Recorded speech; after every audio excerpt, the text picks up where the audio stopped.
तो आज हम भारतीय संविधान के उन पन्नों की बात करने वाले हैं जो सिर्फ कानून नहीं बल्कि मैं कहूँगा हर नागरिक की आज़ादी और सम्मान की गारंटी है। हाँ, हम बात करें मौलिक अधिकारों की। बिल्कुल। संविधान का भाग 3 अनुच्छेद 12 से 35 तक ये हैं क्या असल में? देखिए, मूल अधिकार या फंडामेंटल राइट्स ये वो बुनियादी अधिकार है जो किसी भी व्यक्ति के हम कह सकते हैं चौतरफा विकास हम्म, मतलब बौद्धिक, नैतिक, भौतिक इन सब के लिए आवश्यक माने जाते हैं अच्छा। और इनका स्रोत अमेरिका का संविधान है। हाँ। एक और दिलचस्प बात संविधान के इस भाग 3 को भारत का मैग्ना कार्टा भी कहा जाता है। मैग्ना कार्टा सुना है ये। जी, ये इंग्लैंड में 1215 का एक ऐतिहासिक दस्तावेज था, जिसने पहली बार राजा की शक्तियों पर कुछ लगाम लगाई थी और नागरिकों को कुछ अधिकार दिए थे। उसी के संदर्भ में इसे ये नाम मिला है। और अगर किसी नागरिक को लगे कि उसके इन अधिकारों का हनन हो रहा है हम्म, तो वो क्या कर सकता है? यही इनकी सबसे बड़ी खूबी है। ये अधिकार वाद योग्य है, मतलब जस्टिशियबल। जस्टिशियबल हाँ, मतलब? मतलब अगर राज्य या कोई और इनका उल्लंघन करता है, तो नागरिक सीधे अनुच्छेद 32 के तहत सुप्रीम कोर्ट जा सकता है। सीधे सुप्रीम कोर्ट? हाँ, बिल्कुल। या फिर अनुच्छेद 226 के तहत हाई कोर्ट। इसीलिए सुप्रीम कोर्ट और हाई कोर्ट को मूल अधिकारों का रक्षक या गार्डियन भी कहते हैं। ये तो बहुत महत्वपूर्ण बात है। इसमें अनुच्छेद 12 और 13 क्या कहते हैं? अनुच्छेद 12 राज्य शब्द की परिभाषा बताता है, जिसमें केंद्र सरकार, संसद, राज्य सरकारें, विधानमंडल और सभी स्थानीय या अन्य प्राधिकारी शामिल हैं। मतलब मूल अधिकार इनके खिलाफ मिलते हैं। अनुच्छेद 13 कहता है कि कोई भी कानून अगर मूल अधिकारों से असंगत है या उन्हें कम करता है तो वो उस हद तक शून्य होगा। यही न्यायिक समीक्षा का आधार है। जब संविधान बना था, तब शायद 7 मौलिक अधिकार थे। अब तो 6 है। एक अधिकार कहाँ गया? आप संपत्ति के अधिकार की बात कर रही हैं? उसे 1978 में 44वें संशोधन के जरिए मौलिक अधिकारों की सूची से हटा दिया गया था। हटा दिया गया था। हाँ। हाँ, अब ये अनुच्छेद 300A के तहत सिर्फ एक कानूनी अधिकार है। पर ऐसा करने की जरूरत क्यों पड़ी? ये एक बहुत बड़ा और जरूरी कदम था। आप सोचिए, सरकार को देश के विकास के लिए सड़कें बनानी हैं, बांध बनाने हैं और उसके लिए जमीन चाहिए।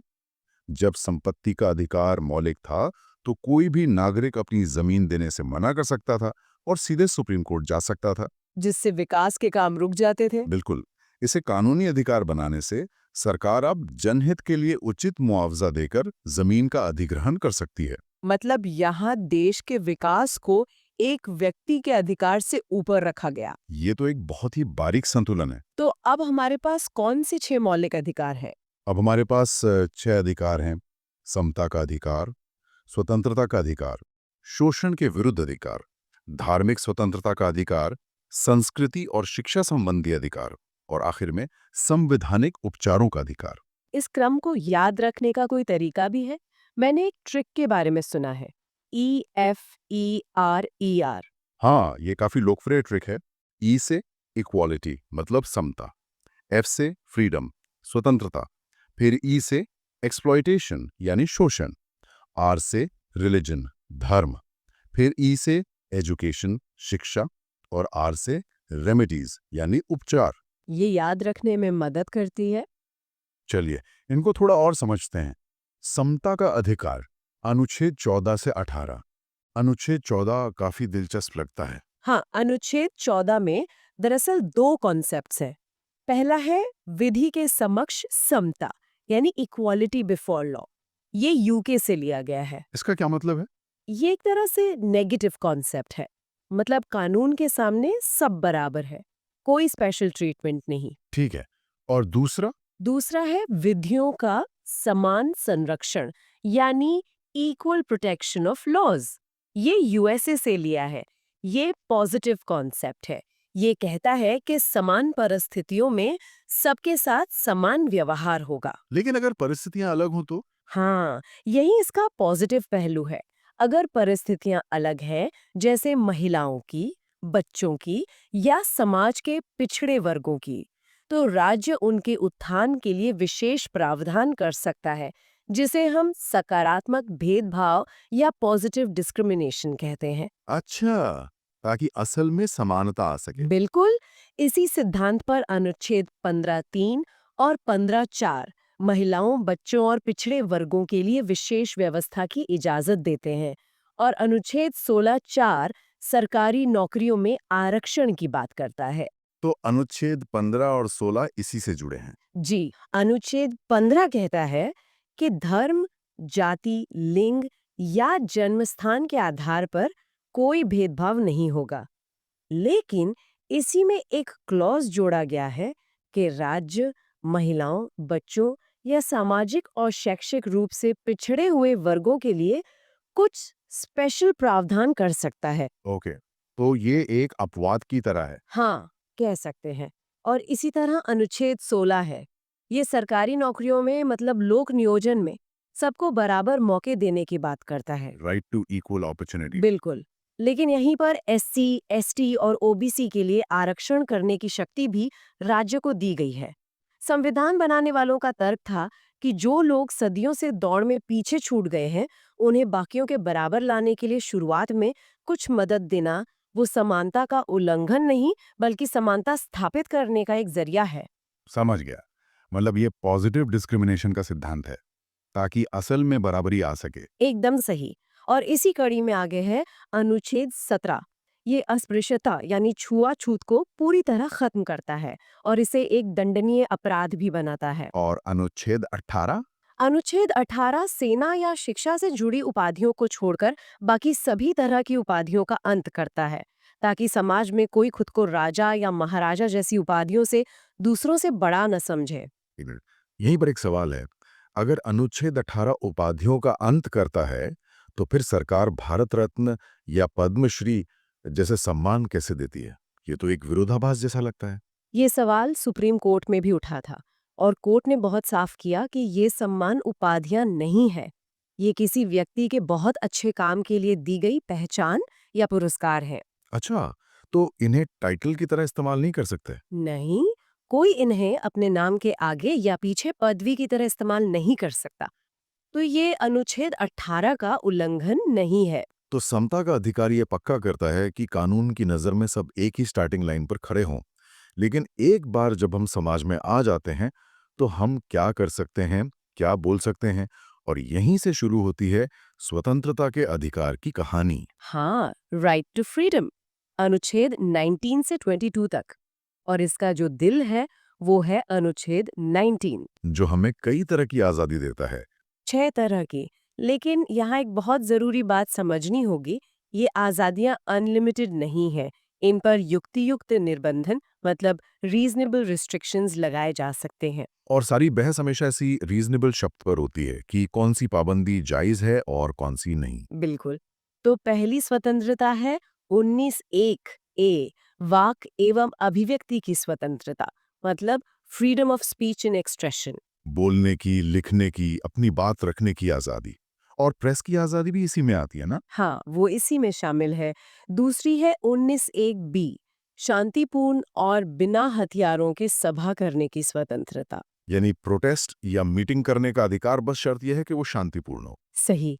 तीसरी है 19(1) सी, संघ या यूनियन बनाने की स्वतंत्रता। चौथी 19(1) डी, देश में कहीं भी आने जाने की स्वतंत्रता। और पांचवी है कहीं भी बसने की स्वतंत्रता। हाँ, 19(1) ई, देश के किसी भी हिस्से में बसने या निवास करने की। और छठी है 19(1) जी, कोई भी व्यापार या पेशा अपनाने की स्वतंत्रता। इसे कहानी की तरह समझ सकते हैं। बताइए। मान लीजिए किसी को कोई समस्या है, तो सबसे पहले वो उसके बारे में बोलेंगे। ये हुई बोलने की आजादी। ठीक है। अगर कोई नहीं सुनता, तो वो कुछ लोगों को इकट्ठा करके शांति से सभा करेंगे। ये हुई सभा करने की आजादी। फिर बात फिर भी ना बने तो एक संगठन या यूनियन बनाएंगे। संगठन बनाने की आज़ादी। फिर अपनी बात लेके देश में कहीं भी घूम सकते हैं, वहां बस सकते हैं और गुजारे के लिए कोई भी व्यापार कर सकते हैं। वाह, ये कहानी तो इसे याद रखने का एक बहुत शानदार तरीका है। हाँ, लेकिन आज़ादी की भी कोई सीमा तो होगी। क्या बोलने की आज़ादी का मतलब है कि कोई कुछ भी बोल सकता है, चाहे उससे देश में दंगा ही क्यों ना भड़क जाए? नहीं, बिल्कुल नहीं। और यही इस अधिकार का सबसे जरूरी पहलू है। संविधान इन सभी आजादियों पर उचित प्रतिबंध लगाने की इजाजत भी देता है। Reasonable restrictions. जी, सरकार देश की सुरक्षा, एकता, सार्वजनिक व्यवस्था या नैतिकता के आधार पर आजादी को सीमित कर सकती है। और असली बहस हमेशा इसी पर होती है कि कौन सा प्रतिबंध उचित है और कौन सा नहीं। बिल्कुल। ये तो वो सारी चीजें हैं जो एक एक्टिव नागरिक के लिए बहुत जरूरी हैं। जी। इसके बाद अनुच्छेद 20 आता है, जो अपराधों से जुड़े संरक्षण की बात करता है। ये थोड़ा मुश्किल लगता है। आसान शब्दों में इसका क्या मतलब है? इसे ऐसे समझिए कि ये क्रिमिनल जस्टिस के कुछ बुनियादी नियम तय करता है। इसमें 3 बड़ी बातें हैं। क्या है वो? पहली, एक गुनाह की एक ही सजा मिलेगी। एक गुना एक सजा। दूसरी, सजा उसी कानून के हिसाब से मिलेगी जो गुनाह करते वक्त लागू था, किसी नए और ज्यादा सख्त कानून से नहीं। और तीसरी? और तीसरी, सबसे अहम, किसी को भी अपने ही खिलाफ गवाह बनने के लिए मजबूर नहीं किया जा सकता। अच्छा, और अनुच्छेद 21, जिसे जीवन का अधिकार कहते हैं, जी। उसकी क्या खासियत है? अनुच्छेद 21 शायद सबसे ज्यादा महत्वपूर्ण मौलिक अधिकार है। ये कहता है प्राण एवं दैहिक स्वतंत्रता। इसका मतलब सिर्फ जिंदा रहना तो नहीं होगा? बिल्कुल नहीं। इसका दायरा बहुत बड़ा है। सुप्रीम कोर्ट ने समय समय पर इसकी व्याख्या करते हुए इसमें अच्छी हवा, साफ पानी, निजता यानी प्राइवेसी और सम्मान से जीने के अधिकार को भी शामिल किया है। ये इतना पवित्र अधिकार है कि आत्महत्या की कोशिश करना भी अपराध है। जी, क्योंकि आप अपनी जिंदगी भी खुद नहीं छीन सकते। और इसी में शिक्षा का अधिकार भी जोड़ा गया था, है ना? हाँ, 2002 में 86वें संशोधन के जरिए अनुच्छेद 21A जोड़ा गया, अच्छा। जिसने 6 से 14 साल के बच्चों के लिए मुफ्त और अनिवार्य शिक्षा को एक मौलिक अधिकार बना दिया। ये तो एक पीढ़ी को बदलने वाला कदम था। बिल्कुल। स्वतंत्रता के अधिकारों की इस लिस्ट में आखिरी है अनुच्छेद 22। हाँ, अनुच्छेद 22 गिरफ्तारी और हिरासत से संरक्षण देता है। इसके तहत अगर किसी को गिरफ्तार किया जाता है तो उसे गिरफ्तारी का कारण जानने का अधिकार है। और अपने वकील से बात करने का भी। हाँ, अपनी पसंद के वकील से सलाह लेने का और 24 घंटे के अंदर मजिस्ट्रेट के सामने पेश किए जाने का अधिकार है। ये अधिकार व्यक्ति को राज्य की मनमानी से बचाता है। इसमें एक शब्द आता है निवारक निरोध या प्रिवेंटिव डिटेंशन, मतलब किसी को जुर्म करने से पहले ही गिरफ्तार कर लेना। ये तो थोड़ा डरावना लगता है। हाँ, ये एक असाधारण शक्ति है और इसे असाधारण हालात के लिए ही बनाया गया है। जैसे कि सोचिए, अगर सुरक्षा एजेंसियों को पक्की खबर मिले कि कोई व्यक्ति एक बड़ा आतंकी हमला करने की योजना बना रहा है, तो क्या उन्हें हमले का इंतजार करना चाहिए? नहीं, बिल्कुल नहीं। निवारक निरोध उन्हें उस खतरे को होने से पहले ही रोकने की इजाजत देता है। लेकिन इसके दुरुपयोग को रोकने के लिए सख्त नियम भी हैं। हम्म। जैसे कि ऐसे व्यक्ति को 3 महीने से ज्यादा हिरासत में नहीं रखा जा सकता जब तक कि एक सलाहकार बोर्ड इसकी इजाजत न दे। तो ये थे समानता और स्वतंत्रता के अधिकार। तो समानता और स्वतंत्रता के बाद संविधान उन सामाजिक कुरीतियों पर सीधा प्रहार करता है जो इंसानी गरिमा को ठेस पहुंचाती हैं। सही कहा आपने। ये है शोषण के विरुद्ध अधिकार, राइट अगेंस्ट एक्सप्लॉइटेशन। ये अनुच्छेद 23 और 24 में है। जी। अनुच्छेद 23 मानव तस्करी, बेगार और बंधुआ मजदूरी, मतलब किसी भी तरह के जबरन श्रम पर रोक लगाता है। और अनुच्छेद 24, ये बाल श्रम से जुड़ा है। हाँ, ये 14 साल से कम उम्र के बच्चों को कारखानों, खानों या किसी भी खतरनाक काम में लगाने से रोकता है। इसके बाद आते हैं वो अधिकार जो भारत के सेक्युलर, मतलब धर्मनिरपेक्ष ताने बाने को मजबूत करते हैं। धार्मिक स्वतंत्रता का अधिकार, अनुच्छेद 25 से 28 तक। देखिए, अनुच्छेद 25 जो है वो हर एक व्यक्ति की बात करता है। हर एक व्यक्ति की। हाँ, ये कहता है कि आपको अपने विवेक, अपनी अंतरात्मा की आवाज सुनने की पूरी आजादी है। आप किसी भी धर्म को मान सकते हैं, उसकी रीति रिवाजों पर चल सकते हैं और शांतिपूर्ण तरीके से अपने धर्म की अच्छी बातें दूसरों को बता भी सकते हैं। अच्छा, तो जैसे हम देखते हैं कि सिख कृपाण धारण करते हैं, या मुहर्रम पर ताजिया निकाला जाता है, बिल्कुल, या हिंदू धर्म में शोभा यात्राएं होती हैं। ये सब इसी अधिकार का हिस्सा है। एकदम सही। ये हुई व्यक्तिगत आजादी।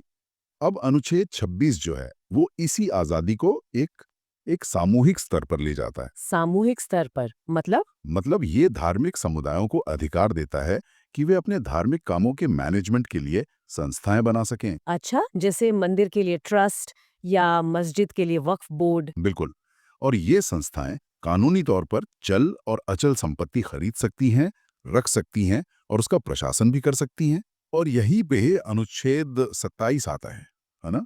जो कहता है कि सरकार किसी खास धर्म को बढ़ावा देने के लिए आपसे टैक्स नहीं ले सकती। हाँ, ये बहुत दिलचस्प है। सरकार ये नहीं कह सकती कि चलिए इस धर्म के प्रचार के लिए हम सबसे एक नया टैक्स लेंगे। जो भी पैसा आप दान में देते हैं, वो टैक्स फ्री होता है। और फिर आता है अनुच्छेद 28 जो शिक्षा से जुड़ा है। हाँ, वो साफ कहता है कि अगर कोई स्कूल पूरी तरह से सरकारी पैसे से चल रहा है, तो वहाँ किसी भी धर्म की शिक्षा नहीं दी जा सकती। और ना ही किसी छात्र को किसी धार्मिक प्रार्थना में शामिल होने के लिए मजबूर किया जा सकता है। बिल्कुल। तो ये चारों अनुच्छेद मिलकर एक पूरी तस्वीर बनाते हैं। व्यक्ति की आज़ादी, समुदाय की आज़ादी और राज्य की धर्म से एक निष्पक्ष दूरी। तो धर्म को मानने की आज़ादी तो है, लेकिन भारत जैसे विविधता वाले देश में, जहाँ इतनी सारी भाषाएं और संस्कृतियां हैं, कुछ समुदायों को अपनी पहचान बचाने के लिए खास सुरक्षा की भी जरूरत महसूस हुई होगी। आपने बिल्कुल सही नब्ज पकड़ी है। यहीं पर अल्पसंख्यकों के अधिकार आते हैं ना? हाँ, संविधान निर्माताओं को इसका गहरा एहसास था। इसीलिए अनुच्छेद 29 और 30 को संविधान में जगह दी गई। तो अनुच्छेद 29 क्या कहता है? अनुच्छेद 29 कहता है कि भारत के किसी भी हिस्से में रहने वाले नागरिकों के किसी भी समूह को जिनकी अपनी अलग भाषा, लिपि या संस्कृति है, उसे बचाने का पूरा अधिकार है। और इसी में ये भी है कि किसी भी सरकारी या सरकारी मदद वाले स्कूल कॉलेज में सिर्फ धर्म, जाति या भाषा के आधार पर एडमिशन से मना नहीं किया जा सकता। सही। और अनुच्छेद 30 इसी को एक कदम और आगे ले जाकर उन्हें और मजबूत बनाता है। वो कैसे? ये कहता है कि सभी अल्पसंख्यक, चाहे वो धर्म के आधार पर हो या भाषा के आधार पर, अपनी पसंद के शिक्षण संस्थान खोल सकते हैं। और उन्हें चला भी सकते हैं। हाँ, और उन्हें चला भी सकते हैं। यहाँ एक बड़ा फर्क है। अभी हमने बात की कि अनुच्छेद 28 सरकारी स्कूलों में धार्मिक शिक्षा से रोकता है, लेकिन अनुच्छेद 30 के तहत अल्पसंख्यक अपनी संस्थाएं जैसे मदरसा या संस्कृत विद्यालय चला सकते हैं। हाँ। और सरकार मदद देने में भी भेदभाव नहीं कर सकती। एकदम सही।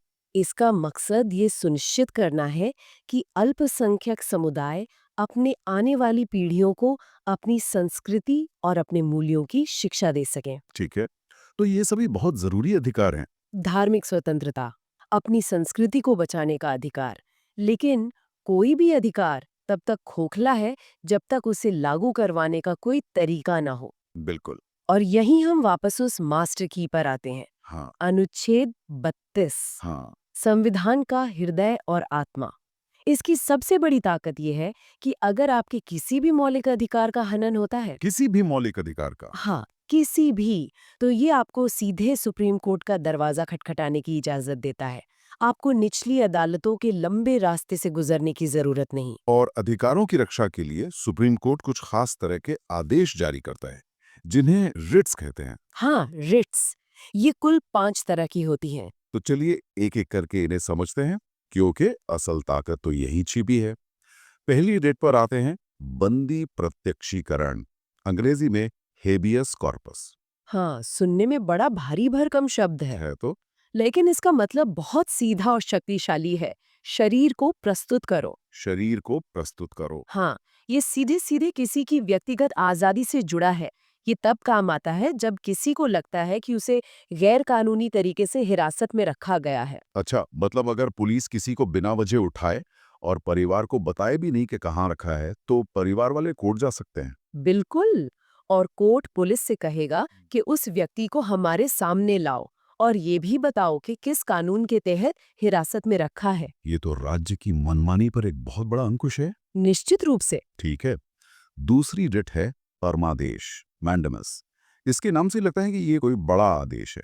इसका शाब्दिक अर्थ ही है हम आदेश देते हैं। हम आदेश देते हैं। हाँ, सोचिए, किसी सरकारी दफ्तर में आपका कोई काम महीनों से अटका पड़ा है। आप शिकायत कर कर के थक गए, लेकिन संबंधित अफसर कुछ कर ही नहीं रहे हैं। ऐसा तो अक्सर होता है। तो यहाँ अदालत परमादेश जारी करके उस अफसर से कह सकती है, ये आपका काम है, आपकी सार्वजनिक जिम्मेदारी है, इसे पूरा कीजिए। यानी अगर कोई सरकारी अधिकारी अपना काम नहीं कर रहा, तो कोर्ट उसे उसका काम करने का आदेश दे सकता है। हाँ, लेकिन ये सिर्फ सार्वजनिक कर्तव्यों के लिए है। किसी प्राइवेट कंपनी के कर्मचारी पर ये लागू नहीं होता।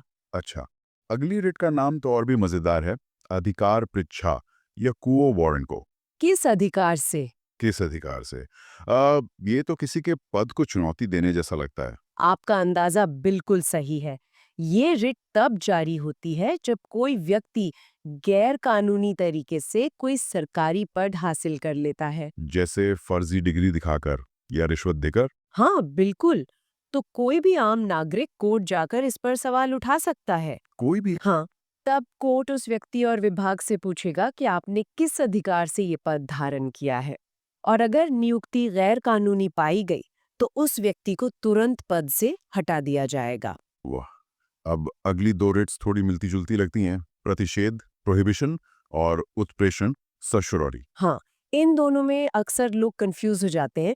दोनों ही मामलों में एक ऊपरी अदालत मतलब सुप्रीम कोर्ट या हाई कोर्ट अपनी निचली अदालत को आदेश देती है। तो फर्क क्या है? फर्क उनके मकसद और समय का है। ठीक है, तो पहले प्रतिषेध को समझते हैं। इसका मतलब है रोकना। बिल्कुल, ये एक तरह का स्टे ऑर्डर है। ये तब जारी किया जाता है जब कोई निचली अदालत अपने अधिकार क्षेत्र से बाहर जाकर किसी केस की सुनवाई कर रही हो। मतलब गलती होने से पहले ही उसे रोक दो। सही पकड़ा। ये कार्यवाही के दौरान ही जारी की जाती है, उसे रोकने के लिए। तो फिर उत्प्रेषण इससे अलग कैसे है? उत्प्रेषण का मतलब है और ज्यादा सूचित करना या अपने पास मंगवा लेना। अच्छा।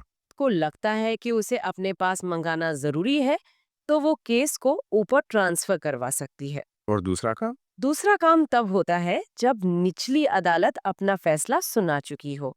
अगर ऊपरी अदालत को लगता है कि फैसले में कोई बड़ी कानूनी गलती हो गई है, तो वो उस फैसले को रद्द कर सकती है। बिल्कुल।